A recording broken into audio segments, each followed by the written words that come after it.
Hi friends, உங்க எல்லாருக்கும் என்னுடைய அன்பான வணக்கம். இது ஷர்மிளா பிராங்கோவின் அன்பான எதிரியே நாவல் பகுதி 21.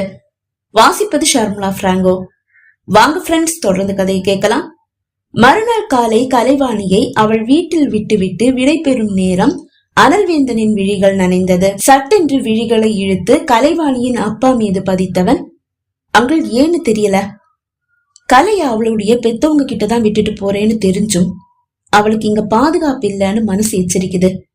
என்னப்பா இது, இங்கேயா அவளுக்கு பாதுகாப்பு இல்ல? அங்கிள் சாரி, நான் உங்களை தப்பா சொல்லல. ஆனா அந்த வைத்தியர் அவரை நினைச்ச வயிற்றுல புளிய கரைக்குது. இல்லப்பா, நாம எல்லாரும் வைத்தியரை தப்பா நினைச்சிட்டோம். உண்மையிலேயே அவர் ரொம்ப நல்லவர்ப்பா.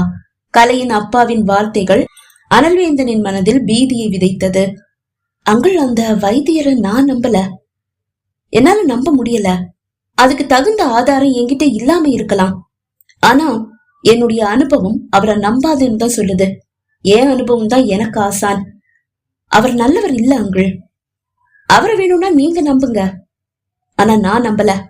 அதனாலேயே தப்பி தவறி கூட கலைக்கு அவர் கொடுக்கிற எந்த மருந்தையும் கொடுத்துடாதீங்க, அவளுக்கு தெரிஞ்சும் தெரியாமலும். இது என்னுடைய ரிக்வெஸ்ட் அங்கிள். கலைவாணி அவன் அருகில் வந்து கரத்தை பிடித்தாள். நீங்க ஏன் பயப்படுறீங்க? இவங்களே வைத்தியர் கொடுக்கிற மருந்தை கொண்டு வந்து கொடுத்து சாப்பிடுன்னு சொன்னாலும் நான் சாப்பிட மாட்டேன். நீங்க தைரியமா போயிட்டு வாங்க. அவள் கையை அழுத்தி பிடித்தவனின் மனம் வலித்தது. கலை, பத்திரம். நான் என்ன சின்ன குழந்தையா? தைரியமா போயிட்டு வாங்க. எனக்கு டைம் ஆகுது, இல்லைன்னா இன்னும் கொஞ்ச நேரம் உன்னோட இருந்திருப்பேன். அது எனக்கு தெரியும். போயிட்டு வாங்க. மனமில்லா மனமோடு விடை பெற்றான் அனல்வேந்தன். வீட்டிற்கு வந்த நேரத்திலிருந்து கலைவாணி ஒரு விஷயத்தை நன்றாக கவனித்துக் கொண்டுதான் இருக்கிறாள். அனைவருக்கும் அவள் மீது அளவு கடந்த ஒரு பாசம். நிக்காத நடக்காத என்று அவளை தரையில் வைக்காமல் பார்த்துக் கொள்கிறார்கள். கல்லூரி செல்லும் போது கூட அவளை நடந்து போக அனுமதியாது அப்பா காரில் கொண்டு சென்று விட்டது அவளுக்கு வியப்பு. நடந்து செல்லும் தொலைவுதான் இருக்கிறது குறுக்கு பாதை வழியாக என்றால் ஒரு நிமிடம் நடை கூட இல்லை. அப்படி இருந்தும் அப்பா காரில் கொண்டு வந்து விட்டது அவளுக்கு வியப்பு. என்ன ஆச்சு இவங்களுக்கெல்லாம்? யோசனையோடுதான் கல்லூரி சென்றாள். மாலை காத்து நின்று அப்பா அவளை காரிலேயே அழைத்து வந்தது அவளுக்கு வியப்பிலும் வியப்பு. இவங்களுக்கெல்லாம் என்ன ஆச்சுன்னு தெரியலையே. ஒருவேளை கல்யாணமாகி சென்னைக்கு போயிட்டாலே அடிக்கடி இவளை பார்க்க முடியாதேன்னு சொல்லி இப்படி தாங்குன்னு தாங்குறாங்களோ. அம்மா அவர் பங்குக்கு ஏதேதோ கொண்டு வந்து, இத சாப்பிடுமா, இத குடிமா, உடம்புக்கு நல்லது, சக்தி அதிகமாகும், ரத்தம் ஊறும் என்று கூறி ஏதேதோ கொண்டு வந்து அவள் வேண்டாம் என்று சொன்னாலும் கேளாமல் அவளுக்கு ஊட்டி விட்டு செல்கிறார். தம்பிகள் அதற்கு மேல், அக்கா இந்த பழம் உடம்புக்கு ரொம்ப நல்லது, இது உடம்புல எந்த நோயும் அண்ட விடாம பாத்துக்குமா, இது நோய் ஏதாவது இருந்தா போயிடுமா என்று கூறி ஏதேதோ பழங்களை கொண்டு வந்து கொடுக்க, கலை, தலைவலி எப்படி இருக்கு? தலைவலிக்குதா? ஏதாவது கஷ்டமா இருக்கா? உனக்கு ஏதாவது பிரச்சனைனா தயங்காம என்கிட்ட சொல்லு. அக்காவும் பாசமழையை பொழிகிறாள். இரவு உணவுக்கு பின் அவள் வேண்டாம் என்று கூறியும் கேளாது ஒரு கப் ஜூஸை வலுக்கட்டாயமாக அவளை குடிக்க வைத்த முத்தமிழின் பாசத்தை கலைவாணி மெச்சினாள். அனல்வேந்தனிடமிருந்து ஒரு 100 முறையாவது கலைவாணிக்கு அழைப்பு வந்துவிட்டது. நேரம் கிடைக்கும் போது எல்லாம் அழைத்து அவளை பற்றி விசாரித்துக் கொண்டுதான் இருக்கிறான். இப்போது இதோ கலைவாணியின் அப்பாவுக்கு அவனிடமிருந்து அழைப்பு வருகிறது. செல்போனை எடுத்து பார்த்தவர் அனல்வேந்தனின் பெயரை கண்டதும், ஐயோ, தம்பி கால் பண்றாரு, நான் மறந்தே போயிட்டேன். எதப்ப மறந்தீங்க? கலைதான் கேட்டாள். சொல்றேம்மா. அழைப்பை ஏற்றுக்கொண்டவர், சாரி தம்பி, மறந்துட்டேன். நீங்க இப்ப போன் பண்ணாட்டி நான் மறந்தே போயிருப்பேன். சரி தம்பி, கொடுத்துடுறேன். அழைப்பை துண்டித்தவர், மாப்பிள்ள தம்பி உன் மேல உயிரா இருக்காருமா. இத பாக்கும்போது ரொம்ப சந்தோஷமா இருக்கு. தம்பி 1-2 தடவை எனக்கு கூப்பிட்டு இருந்தாரு. என்கிட்ட ஒரு விஷயத்த சொல்லி இருந்தாரு, அத நான் மறந்துட்டேன். ஆனா அவரு மறக்கல. முத்தமிழ், அந்த நஞ்ச முறிக்கிற வேர் இருக்குல்லம்மா, அதை எடுத்து பால்ல கலந்து கொண்டு வாமா, கலைக்கு கொடுக்கலாம். இதுதான் மாப்பிள்ள தம்பியோட கட்டளை. நைட்டு கலை சாப்பிட்டதும் அவளுக்கு இந்த மருந்த கொடுங்க அப்படின்னு சொல்லி இருந்தாரு. அது ஏன் என்று கலைவாணிக்கு புரிந்தது. வைத்தியர் தலைவலி மாத்திரையை தினமும் இரவு அல்லவா சாப்பிடுமாறு கூறியிருந்தார். அவன் பாசத்தை வியந்தவள், அப்பா ஒரு நிமிஷம், நான் அவருக்கு போன் பண்ணிட்டு வந்துடுறேன். செல்லை எடுத்துக்கொண்டு தன் அறைக்கு வந்தாள். அவனை அழைக்க ஒரே பெல்லில் அழைப்பை ஏற்றுக்கொண்டான். என்ன சார்? என் மேல கூட உங்களுக்கு நம்பிக்கை இல்லையோ? உன் மேல நம்பிக்கை இல்லையா? ஏனக்கா ஏன் இப்படி கேக்குற? இல்ல, நஞ்சு முறிக்கிற பாலை தினமும் நைட்டு குடிச்சிட்டு படுக்க சொன்னீங்களாமே? ஆமா சொன்னேன். அதை என்கிட்டயே சொல்லிருக்கலாமே. ஏன் அப்பா கிட்ட சொன்னீங்க? உன்கிட்ட சொன்னா நீ செஞ்சிடுவியா? நீ மறந்துட்டா என்ன பண்றது? அதனாலதான் உங்ககிட்ட சொன்னேன். ஆனா அங்களே மறந்துட்டாரு. இப்ப ஏதோ உன்கிட்டயும் சொல்றேன். தினமும் நைட்டு நீ தூங்குறதுக்கு முன்னாடி அந்த பாலை குடிச்சிட்டு தான் தூங்குற.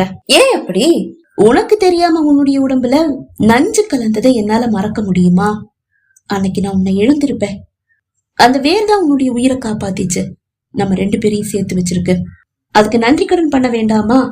அதுதான் தினமும் அந்த வேரை பால்ல கலந்து குடிக்க சொல்றேன். வாய் விட்டு சிரித்தாள் கலைவாணி. சரி, என் தேவதை எப்படி இருக்கீங்க? இப்பதான் ஒரு 15 நிமிஷம் முன்னாடி போன் பண்ணீங்க. போன் பண்ணேன், ஆனா என் தேவதை எப்படி இருக்கீங்கன்னு கேட்கலையே. எப்படி இருக்கீங்க? நல்லாதான் இருக்கேன். அப்படி சொல்ல ஆசையாதான் இருக்க, ஆனா முடியலையே. ஏன், என்னாச்சு? தலை ஏதாவது வலிக்குதா? அவன் குரலில் பதற்றம். ஏன் இப்படி பதற்றப்படுறீங்க என்று கேட்டவள், அட ஆமா, இப்ப தலை லேசா வலிக்குதுங்க. நீங்க என்ன ஜோசியரா? தலைவலி வர்றதுக்கு முன்னாடி தலைவலிக்குதான்னு கேட்டுட்டீங்க, தலைவலி வந்துடுச்சு. சிரித்தவன், நலமானு கேட்டேன். நலமா இல்ல அப்படின்னு சொல்லும் போது தலைவலியான்னு கேட்டேன், அவ்வளவுதான். ஆமா, தலை இப்பதான் வலிக்குது. அப்புறம் அப்படி சொன்ன? தலைவனை பிரிந்து வாடும் தலைவியிடம் தலைவன் நலமா என்று கேட்டால் தலைவி எப்படி நலம் என்று சொல்வாள்? அட, என்ன பிரிஞ்சதும் என் மகாராணிக்கு செந்தமிழெல்லாம் வருதே. தலைவனை பிரிந்து பித்தாகி போனவள் சொந்த தமிழிலும் பேசுவாள், செந்தமிழிலும் பேசுவாள். உன்ன பிரிஞ்சதுல எனக்கு தான் பைத்தியம் பிடிச்சிருச்சுன்னு நினைச்சேன். அங்க முத்தி போச்சு போல. இப்போது புரிகிறதா? உங்கள் காதலை விட என் காதல் உயர்ந்தது. வாய் விட்டு சிரித்தவன், சரி சரி, டைம் 10 ஆகுது. சீக்கிரமா பாலை வாங்கி குடிச்சிட்டு படுத்து தூங்கு. நாளைக்கு காலேஜ் போகணும்ல? போணும். அப்புறம் தினைக்கும் நைட்டு நீ தூங்குறதுக்கு முன்னாடி இந்த நஞ்சு முறிக்கிற வேற கலந்த பாலை குடிச்சிட்டு தான் தூங்குற. இது என்னுடைய அன்பு கட்டளை. என் மகாராணி கேப்பீங்களா? உத்தரவு Maharaja. Okay my dear. Good night. Good night. அழைப்பு துண்டிக்கப்பட்டதும் தலைவலி படுமோசமாக அவளை தாக்குவதை உணர்ந்த கலைவாணி நெற்றியை பிடித்தபடியே ஹாலுக்கு வந்தாள். அதை கண்டதும், என்னமாச்சு, என்ன ஆச்சு? அனைவரும் பதற்றத்தோடு கேட்க நஞ்சு முறிக்கும் பாலோடு வந்த முத்தமிழும் பதறி போனாள். என்னம்மா, என்னாச்சு கலை? தலை வலிக்குதா? ஆமாக்கா, தலை பயங்கரமா வலிக்குது. என்னால தாங்க முடியல. அன்னைக்கு வந்ததே அதே மாதிரி. சரி சரி, நீ முதல்ல இந்த பாலை குடி. தலைவலி அதிகமாச்சுன்னா ஹாஸ்பிட்டல் போயிடலாம். சரிக்கா. பாலை வாங்கி குடித்தவள் அறைக்கு செல்ல தயாராக, வேண்டாமா, நீ இங்கேயே ஹால்லையே படுத்துக்க. நாங்களும் யாரும் ரூமுக்கு போகல, இங்கேயே உன் கூடவே படுத்துக்கிறோம். முத்தமிழ் கூற, ஆமாமா, நாங்களும் இங்கே படுத்துக்கிறோம்க்கா. தம்பிகளும் கூற, ஆமாமா, நீ ஹால்ல படு. அப்பாவும் அதையே கூற அம்மா அவளை தன் மடியில் சாய்த்து கொண்டார். அவள் உறங்கிய பிறகுதான் ஒவ்வொருவராக ஆங்காங்கே படுத்து உறங்கினர். இடையில் எப்பொழுதோ எழுந்து சென்று வாந்தி எடுத்து வந்த கலைவாணிக்கு தலைவலி காணாமலே போனது. பொதுவாக மைக்ரேன் அப்படித்தானே. 1 வாரம் ஓடிவிட்டது. கலைவாணியில் எந்த மாற்றத்தையும் காணாத வைத்தியருக்கு கோபம். இந்த முத்தமிழ் அந்த கலைக்கு மருந்து குடுக்கறாளா இல்லையா? இந்நேரம் உயிர் போற வழியில அவ துடிக்க ஆரம்பிச்சிருக்கணுமே. முனிவர் வேற வர்ற நாள் நெருங்கிட்டே இருக்கு. அதுக்குள்ள இவ கதைய முடிச்சே ஆகணும், இல்லனா மாட்டிப்போம். யாருக்கும் தெரியாம காதும் வச்ச மாதிரி இந்த கலைவாணி கதைய முடிச்சிடலான்னு பார்த்தா இந்த கலை எனக்கு ஒத்துழைக்கல. அதனாலதான் முத்தமிழ் கிட்ட விஷயத்த சொல்லி அவ உதவிய நாட வேண்டியதா போச்சு. நாளைக்கு இந்த கலை செத்துட்டா முத்தமிழ் மூலமா முனிவருக்கு உண்மை தெரிஞ்சிடுமோ? அது எப்படி தெரியும்? அதுக்குள்ள முத்தமிழ் கிட்ட உண்மையை எல்லாம் சொல்லி அவளை ஏன் பக்கம் இழுத்துட மாட்டேனா? அவ ஏன் பக்கம் சாயாம இருப்பாளா என்ன? ஆனா இந்த கலைக்கு எதுவுமே ஆக மாட்டேங்குதே. முத்தமிழ் மருந்த குடுக்கறாளா இல்லையா? முத்தமிழ் கிட்டயே கேட்டுட வேண்டியதுதான். எனக்கு வெள்ளிக்கிழமையாச்சே, தமிழ் கண்டிப்பா கோயிலுக்கு வருவா. இப்பவே கோயிலுக்கு போய் அவளுக்காக காத்திருக்க வேண்டியதுதான். எப்ப கோயிலுக்கு வருவாங்கன்னு யாருக்கு தெரியும்? தனக்கு தானே கூறிக்கொண்டவர் அப்போதே கோயிலில் வந்து தவம் கிடந்தார். மாலை ராஜலிங்கத்தின் குடும்பம் ஒன்றாக கோயிலுக்கு வருவதை கண்டதும் வைத்தியருக்கு கோபம் தலைக்கேறியது. இதுங்களை எல்லாம் யாரு தமிழ் கூட கோயிலுக்கு வர சொன்னா? அந்த ராஜலிங்கத்துக்கு என்ன பார்த்தாலே ஆகாது. இப்ப எப்படி நான் தமிழ் கிட்ட பேசுறதா? சரி, நேரம் பார்த்து தமிழ் கிட்ட பேசலாம். தகுந்த நேரத்தை அவர் எதிர்பார்த்து காத்திருக்க அதுவும் முத்தமிழ் தனியாக கோயில் மண்டபத்திற்குள் சென்று அமர்கிறாள். பின்னாலேயே வந்த வைத்தியர் விழி மூடி அமர்ந்திருப்பவளின் விழிகள் நிறைந்து வழிவதை கண்டார். என்னுடைய தங்கச்சிக்கு எந்த ஆபத்தும் வந்துடக்கூடாது. வேணும்னா என்னுடைய உயிரை எடுத்துக்க. அவளுடைய உயிரை அவளுக்கு திருப்பி கொடுத்துடு. முத்தமிழ் முணுமுணுப்பது வைத்தியரின் செவியில் மிகவும் தெளிவாக விழ அவர் முகம் மாறி போனது.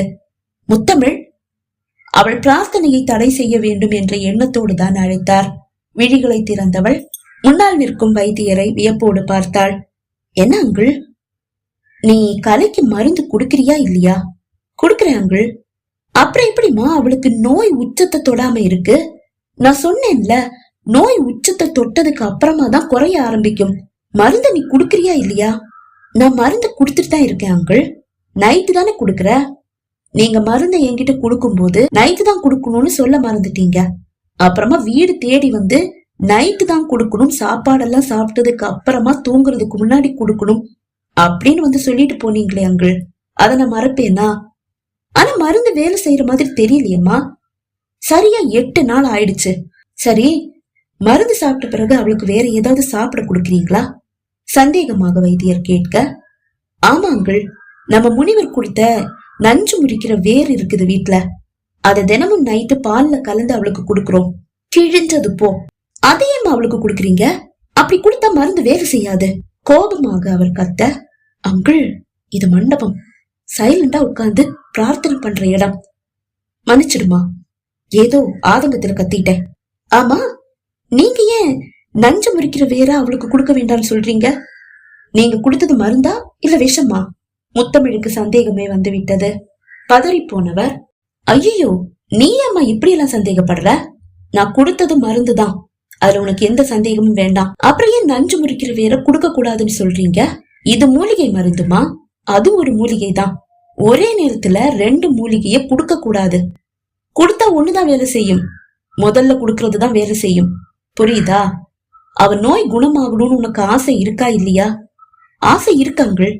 அப்படின்னா அந்த வேற குடுக்காத, இந்த மருந்த மட்டும் கொடு. நோய் உச்சத்தை தொடணும், அப்பதான் குணமாகும். புரியுதா? புரியுதாங்கள். சரி, நான் சொன்ன விஷயத்த நீ யார்கிட்டயும் சொல்லல? இல்ல அங்கிள், வீட்டுல எல்லாருக்கும் விஷயம் தெரியும், எல்லார்கிட்டயும் சொல்லிட்டேன். ஆடி போன வைத்தியர், ஏம்மா இத வீட்டுல சொன்னாதான் கலைய ஊருக்கு வரவழைக்க முடியும்னு தோணிச்சாங்கள். அதனாலதான் சொன்னேன். தப்பு பண்ணிட்டியேம்மா. ஏன் அங்கிள்? அம்மாடி, இந்த மருந்து அவ உடம்புல கலந்து முழுசா வேலை செய்யறதுக்கு முன்னாடி நோய் அவளை முழுசா தாக்கிடுச்சுன்னா அவ இறந்து போயிடுவாம்மா. அப்படி அவ இறந்து போயிட்டா ஏதோ நான் கொடுத்த மருந்தாலதான் கலை இறந்துட்டான்னு உங்க வீட்டுல தப்பா நினைக்க மாட்டாங்களா? அப்படின்னா நீங்க குடுக்கற மருந்தால நோய் குணமாகாதாங்கள்? குணமாகும், ஆனா அதுக்கு கால அவகாசம் வேணும். அது வரைக்கும் கலையோட நோய் அவ உடம்ப முழுசா தாக்காம இருக்கணும். நான் சொன்னேனேம்மா, முன்னாடியே சிகிச்சைய நான் ஆரம்பிச்சிருக்கணும். அந்த முட்டாள் தான் கெடுத்துட்டான். அங்கிள், கலையோட கணவரை நீங்க இப்படி பேசுறது எனக்கு சுத்தமா பிடிக்கல. மன்னிச்சிடுமா. ஏதோ கலையோட உயிரை காப்பாத்த முடியாம போயிடுமோன்ற ஆதங்கத்துல சொல்லிட்டேன். சரி, மூலிகை வேற நீங்க எதுக்காக கலைக்கு பால்ல கலந்து குடுக்கறீங்க? அப்படி குடுக்க உங்ககிட்ட யார் சொன்னா? கலையோட கணவர் தான் சொன்னாரு. நினைச்சேன், அந்த ராஸ்கல் தான் எனக்கு முதல் எதிரி. அவனை முதல்ல போட்டு தள்ளி இருக்கணும். வைத்தியரின் மனம் கொந்தளித்தது. சரிம்மா, நான் சொன்ன மாதிரி நான் கொடுத்த மருந்த மட்டும் கொடு. சரி அங்கிள். அதற்குள்ள அவளுக்கு அப்பாவிடமிருந்து அழைப்பு வந்தது. அழைப்பை ஏற்றுக்கொண்டவள், இதோப்ப நான் வரேன். அழைப்பை துண்டித்து விட்டு எழுந்து தன் வீட்டாரை நோக்கி நடந்தாள். பகுதி 21 நிறைவடைந்தது. பகுதி 22 உங்களை சந்திக்கும் வரை விடைபெறுகிறேன். நன்றி, வணக்கம்.